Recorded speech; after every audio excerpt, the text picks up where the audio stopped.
But the standard that we're not going to have these large gatherings, including, as you said, religious services or NFL games, which you have in your state, until we're basically at zero new infections, that's not a standard that we apply to any other infectious diseases, including diseases that kill, as many people as this is projected to kill. So why the different standard in this case? Yeah, I wouldn't say it's a different standard, and maybe it's the way I said it today, but here's the reality. You get that economic recovery, that responsible reopening after you've cracked the back of this. I don't think any of us can expect that we can get this to zero, particularly in the absence of a vaccine, and it sounds like that's a year and a half away. But I do think, and I did say this today, and we believe this strongly, that we need a much broader testing regime. And that will give us confidence if we can quickly test folks. Rutgers University, our state university, by the way, started this week with this saliva test, which they think can be scaled up dramatically. That would give us an enormous amount of confidence to be able to say, you know what, we can get back on our feet again, and we can highlight where there might be a burgeoning hotspot, have contact tracing in place, and keep a lid on this, and at the same time, let us get back on our feet. That'll be hugely important, I think, for every state. Once you get large randomized tests in the state of New Jersey, what do you expect the death rate will turn out to be from this disease? Boy, I don't know, Tucker. Based on everything we've seen, it is meaningfully higher than the year in and year out influenza. Of course, influenza, there are vaccines for that. I get a flu shot every year, and please God, we have a shot soon for this as well. I don't have a specific answer other than it appears to be higher. And part of the reason is we know the folks who have passed, and there have been far too many in our state, over 3,000 blessed souls, as you said. The denominator is the tough thing to get our arms around right now, and that's in the absence of the universal testing that we desperately need. That's right. So you just compared it to the annual influenza. So there is a vaccine typically for that. The new IHME numbers, University of Washington model that I think most of our leaders have been referring to, suggests about 60,000 deaths nationwide by August 4th. That would be fewer than what the annual influenza caused a couple of years ago with a vaccine. So does that shake your faith at all in the utility of a vaccine for this disease? Maybe it's not the final answer. Yeah, it doesn't shake my faith in either the vaccine, which all experts think is at least a year and a half away. It does tell me that if the death tolls are around the numbers that you've just referred to, Tucker, that all of the actions we're taking are making a difference. I really believe that with all my heart. The fact that we're staying at home, staying away from each other, is flattening the curve, is leading eventually. We've got too many lost souls. Believe me, every one of them is a precious life. But the fact that it may be lower than we had expected means that it's working. Let me ask you about the specific measures you just referred to. Now, large gatherings are banned, but liquor stores are deemed an essential service. Why, on the basis of what scientific evidence did you decide that? Couple of things. One is there were liquor stores in our state that actually have a little bit too many backroom gatherings. So we had a little bit of a challenge. We had to remind folks that liquor stores may be opening, but but to your point, gatherings are not allowed. We relied on a whole lot of input, reasonable input from recovery coaches, addiction coaches, and they cautioned us if we were to shutter those stores down, we'd have unintended mental health and addiction prices to pay, unintended consequences. And so far, that's the route we've taken, and my guess is we'll continue to take that route. So, but you have closed church services and synagogue services and arrested people for attempting to attend them. Did anyone say that maybe practicing your faith might be important to someone's mental health? Listen, I think we've had a very good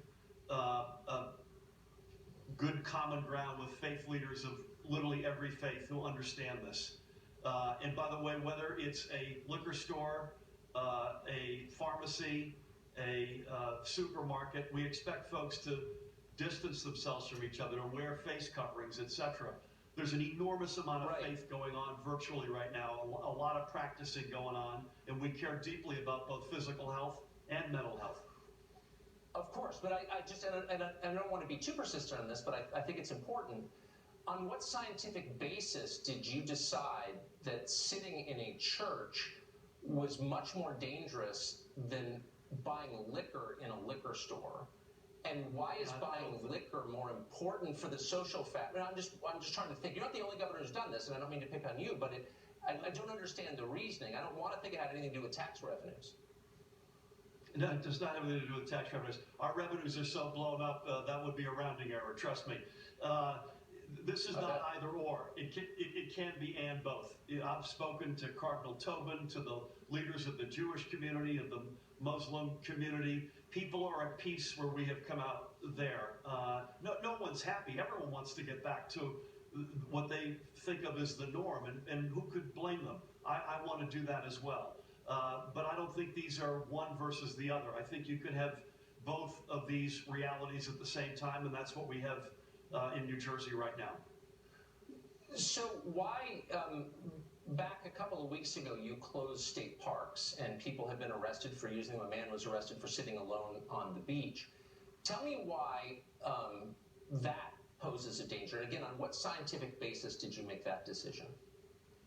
Yeah, so Tucker, we were coming into both warm weather and big religious seasons. It was Passover first, then Easter. We've got Ramadan coming up shortly. It's certain of the counties were beginning to close their parks. And the concern was that the folks who couldn't go to their normal park would go to another park, another county or a state park. And it wasn't just a gut feel. We then surveilled the state, up and down the state on that first weekend of April when we had some good weather in New Jersey. And in fact, that was just what we saw. Lots of people congregating, lots of out-of-state license plates. So it was a step, trust me, I took no joy in taking that step. But it's one that we felt we had to take. And as I mentioned to a bunch of legislators today, it's not a life sentence. Okay, but on what basis? What scientific? Because I'm just trying to get to the science here, because I assume all of us are following the lead of epidemiologists. Arresting someone for sitting alone on the beach, tell me how that arrests the spread of the coronavirus from an epidemiological point of view. Yeah, I wasn't referring to that. I actually don't have the specifics as to why that happened. I meant congregation at state and county parks, of which there was an enormous amount when the weather got warm. And the fact that folks weren't, it's not that they couldn't be in the park and jogging by themselves or walking on their own and keeping distance, they weren't. And there were a lot of out-of-state license plates in the parking lot. And we've got some of the nicest parks in the Northeast, if not the country. Again, it brings me no joy, but we felt that was the right decision to make. Huh. So you made that decision, and as I noted before, 15 congregants at a synagogue in New Jersey were arrested and charged for being in a synagogue together. Now, the Bill of Rights, as you well know, protects Americans' right, enshrines their right to practice their religion as they see fit and to congregate together, to assemble peacefully. By what authority did you nullify the Bill of Rights in issuing this order? How do you have the power to do that? That's above my pay grade, Tucker. So I wasn't thinking of the Bill of Rights when we did this. We went to first of all, we looked at the data and the science, and it says people have to stay away from each other.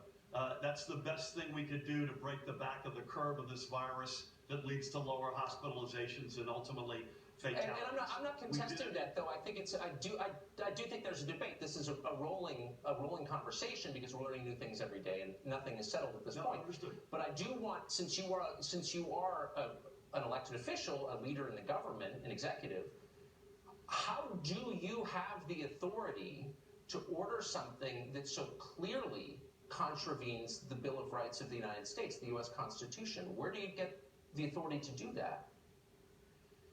Well, here's the thing. We know we need to stay away from each other, number one. Number two, we do have broad authority within the state. And number three, we would never do that without coordinating, discussing, and hashing it out with the leaders, the variety of the leaders of the faiths in New Jersey. We are among, if not the most. No, I'm sure that you talk to every rabbi and priest, but there's a deeper question here, and I'm just going to ask you one last time because I think it's important. I'm sure you've thought about this. You can't just as the governor of a state, tell people who they can talk to when and where, because the Constitution of the United States, upon which all of this is based, prohibits you from doing that. So you clearly decided that you could do it. Did you consult an attorney about this? Did you, I mean, because this is a legal question as well as a medical one, isn't it? I don't go to the men's room without consulting an attorney, so I guarantee you we did that. But I'll give you an example that was not related to the synagogue. I called up Cardinal Tobin, Cardinal Joe Tobin in Newark. There were 5 or 6 archdioceses in New Jersey. It was coming up to Easter and Holy Week in particular. And I said, listen, I'm really concerned about drive-through Holy Communion, because we had heard some stories about priests who unwittingly had the virus and unwittingly passed it on to parishioners. And he said, we're not doing that. I promise you, and I'll confirm that with my fellow bishops. That's not denying someone their right to worship in any way, that we have to find a different way to worship. I think that's the point. God bless America. Yeah, government's not allowed to tell people how to worship just as a sort of factual matter. Last question, sincere question. So these orders, which again, I'm presuming and I believe were taken in good faith under trying circumstances, have nevertheless, and you just said it, have resulted in an awful lot of suffering. 577,000 New Jerseyans on unemployment. Doubtless the suicide rate will increase, the addiction rate will increase. Liquor stores are open, as we noted. How much does that weigh on you? That the suffering that this lockdown has caused might equal or perhaps outweigh what the virus does. Do you think about that? It weighs heavily. You ask yourself every day, are you making the right decision? And the answer is this. Twofold, Tucker. One is we continue to make every call based on the facts, the data, the science, as best we can. And secondly, I look at what we're doing versus the alternative. And I know that the alternative, had we stepped back and let this virus run amok, 3+ million people in our state would have been infected, and the healthcare system would have had no chance to have kept up with that, and the fatalities would have been multiple. So each life lost is a precious life lost, let there be no doubt about it. But the alternative would have been multiples of this. As it relates to economic suffering, if it had been millions, it would have been a lot worse. It would have been down the road. We chose to rip the Band-Aid off and deal with this up front, and God willing, we've made the right set of decisions. Best of luck. Governor, thanks for joining us tonight. I appreciate it.